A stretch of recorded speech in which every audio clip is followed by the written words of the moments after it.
Every learning design has a life of its own. It's like poetry or a story. The curriculum wants to manifest itself. The learning has a brain, and the brain is sort of coming through you onto the page.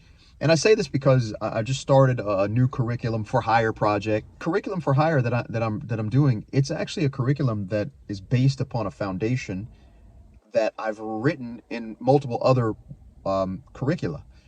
So I have like two or three other curricula that take the same format or shape, but this one is unique. Like just like every single other every other one that I've done, I usually have a framework that I start from, but it's they all still just take on a life of their own, which makes it so exciting, which makes it just absolutely thrilling, because I don't know what learning I'm going to get from it all. I know the pieces that I want to have in place, but sometimes the pieces arrange themselves in totally different ways. The curricula is actually just a living document of a learning sequence that you think that somebody needs, and then a group may come in and one person needs this and it needs this in this certain way, and then another person needs this in a different way, and then a whole other group will come in and they all need it rearranged differently. So when I'm writing it, I just recognize that, like, it's imperfect, it's always imperfect, it's always a living thing,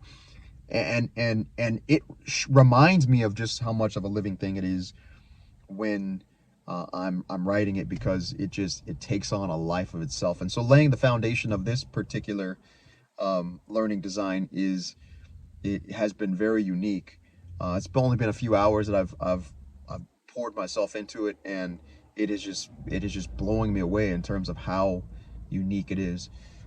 So if you decide to write a curriculum or a course or something like that, you just got to realize that, like, it takes on its own. You might have an objective, you might have something that you want to say, or something that you want to make sure that is included in it, but it will take on a life of its own, and go with it.